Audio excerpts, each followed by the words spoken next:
So the first distinction I want to make is, let's say, the first when we move from the absolute truth or dimension, in which there is no distinction. Right?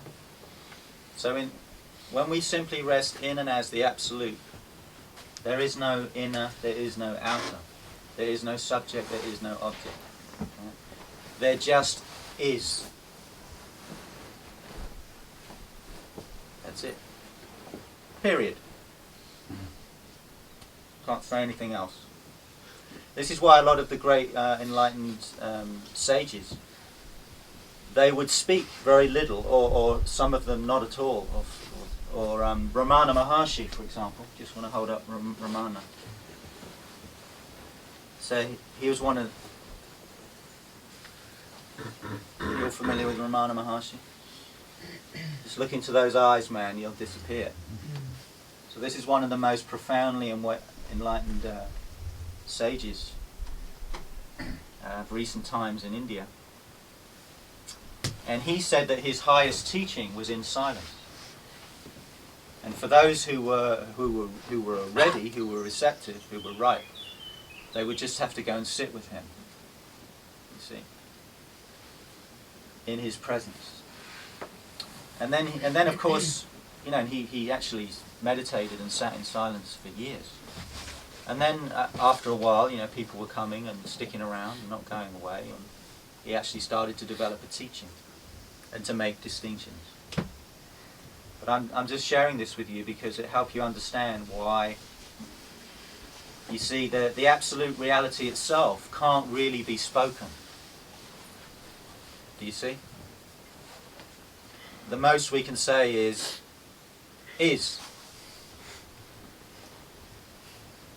Do you get it? If you just stay with that, is. Do you get it? Can you feel it? Can you recognize it?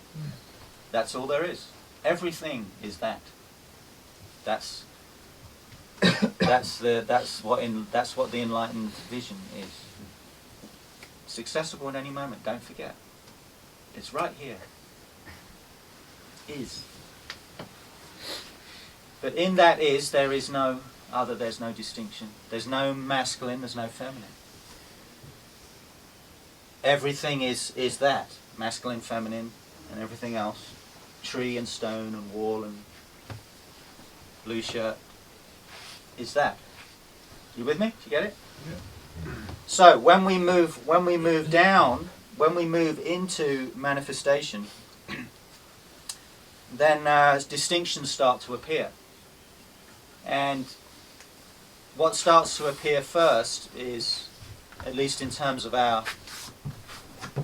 this realm, is a polarity, right? Because we live in a world of polarity, don't we? Up and down, hot and cold, good and bad, in and out, right? Everything is a play of dynamic polarities, like the yin and yang symbol. And so the diagram out there, and also what this model is illustrating, is this fundamental polarity, which in the East, in India, is described as Shiva Shakti. Shiva Shakti. You could say attention or pure awareness and energy. You could say formlessness or emptiness and form. That's what how they usually describe it in Buddhism. Emptiness and form. Shiva Shakti. So this is like the, you could say the first distinction, but you have to see from the absolute point of view that they don't really exist. Do you see? It's a paradox. That's why you've got to hold it lightly, or else you get attached to things with your mind. So Shiva, or emptiness, or pure consciousness, what does that represent? It represents the timeless screen, the ever-present screen of consciousness, of awareness, right, which never changes. It's dimensionless, right? So, when you go into deep sleep every night, that's where you go, unconsciously. Right? That's why it's so blissful, to go into deep sleep. If you really let go deeply in meditation, that's also, you also recognize, awaken to that deepest place or no place. So as I said earlier, it's like the screen and on which the movie appears. Right? So it doesn't mean the mind has to be completely quiet, but you're just resting as the screen. Right? And then Shakti, or the world of form, is everything else. It's all of this. Body, mind, world, all the explosion of manifestation. Right? So, one way we can also describe this polarity is masculine and feminine. Right? But obviously this is before we're talking about being a man or being a woman. Right? So this is a principle. You could say a masculine principle, a feminine principle, or as we often hear today, the divine feminine and the sacred masculine, right? This is kind of a dynamic polarity that's kind of moving everything. The whole world, the whole manifestation is both at the same time. You see? Because there cannot be Shakti, there cannot be energy, there cannot be form, there cannot be a body, mind or a world without Shiva, without consciousness. You see? They are not two. This is why it's called non-duality, not two. There is no separate world. Unless you're there to perceive it.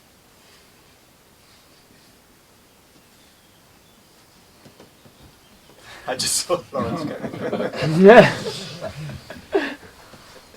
So Shiva Shakti. So did you get what I'm saying? So there's this fundamental principles of masculine and feminine.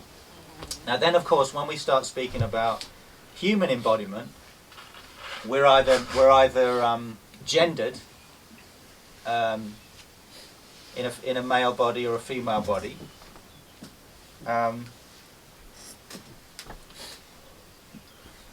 But our essence, right? Our who we are as this polarity is not exclusively masculine or feminine. Do you get what I'm saying? So there's man and woman, male, female bodies. That's gender. But when we're talking about the masculine and feminine in terms of spiritual principles, right?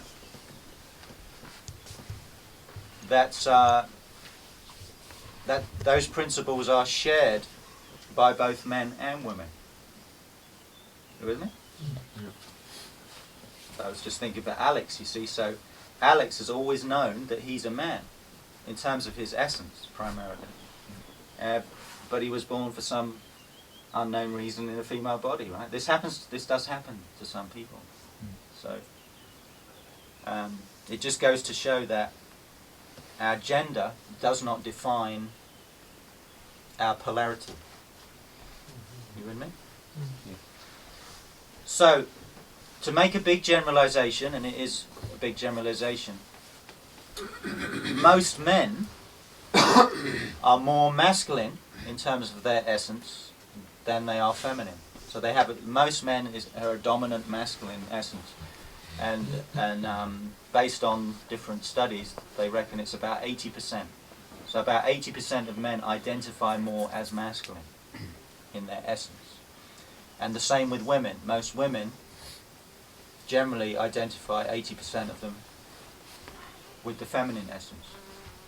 That's more who they are, what they express. But there are also men who have a more dominant feminine essence, maybe around 20%. Same with women. There are women who have a more masculine essence. Isn't that interesting? Now, I'm not going to go through all these models because it will take too much time. I just put them up and you can have a look at them. I'll just mention some of the key ones. So when we're talking about masculine essence, what is it? It has to do with presence, right? Because when you think about consciousness itself, right? What is as presence, right? Alertness, right? Strength. If you're very rooted, there's a sense of strength. You're like a strong tree that can't be moved. Right? But then, as that masculine essence penetrates through a body mind into the world, well, what is there? I just said it. There's penetration. You see? Now, obviously, sexually, that's what we're about, right? Penetrating the feminine. Right? But also in terms of the pure masculine essence, it's about purpose. You see, it's about direction. It's about determination. It's about perseverance. It's about pushing through. Persevere, that's the meaning of that word. It's also about clarity. You see? You'll resonate with some of these qualities? Intellect, maybe. Huh? Intellect, yeah, I was just going to get to that. So then when you, so those all of those ones I just described, they're not necessarily about the mind, right? But then you have the mind, and then you have the male capacity for intellect, rationality, logic, right? Rational thinking, all of that. Men in general tend to be wired that way more than women, don't we? Have you noticed that? I have. Logic, determination, directionality. So the masculine is about direction. Confidence, natural confidence without arrogance. Right, so we're talking about free from ego here, the pure masculine. Right? The pure masculine is confident but not arrogant. Rational thinking, you're capable of thinking rationally without the need to control. Okay? Stability, strength, courage. It's a big one, right? Discipline, necessary discipline, and an unwillingness to bend to corruption. Right? So just feel how all those things land in yourself. You might recognize those qualities in yourself.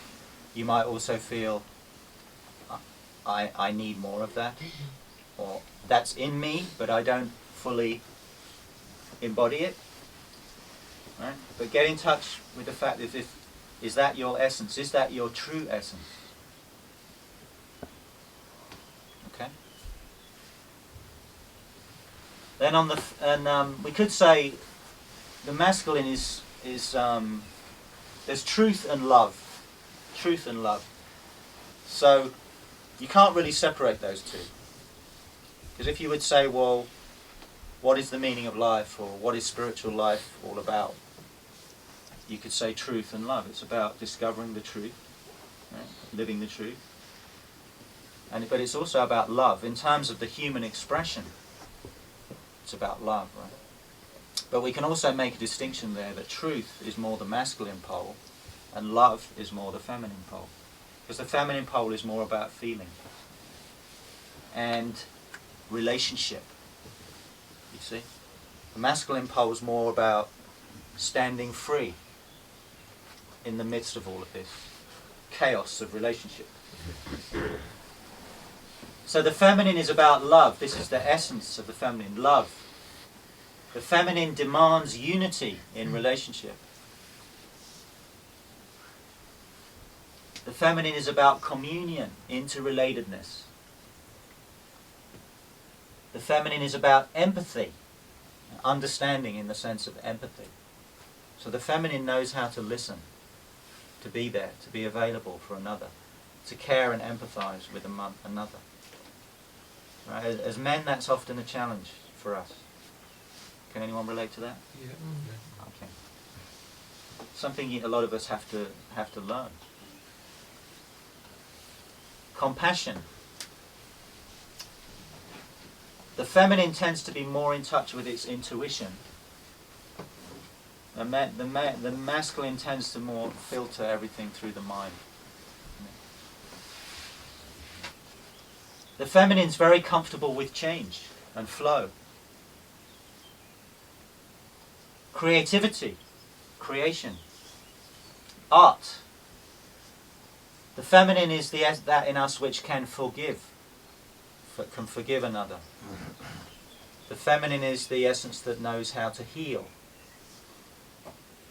It's all about connection, harmony, openness, nurturing. Think of your mother. Doesn't matter what a fucked up, selfish bastard you are, or mum is always going to love you, right? That's the mother force, the mother principle. That's the feminine. Where would we be without that? Where am I? He's from Italy. Lots of big Italian mamas, they know what we're talking about. Receptivity, generosity. Did you get the idea? So just feel how all of that landed in you. And I'm sure you've all found that both sides land in you, right? You're not exclusively one or the other. But you might get a sense that in terms of your essence, and I'm not talking about ego here, I'm talking about your pure essence as a human being is more masculine or more feminine. Alright?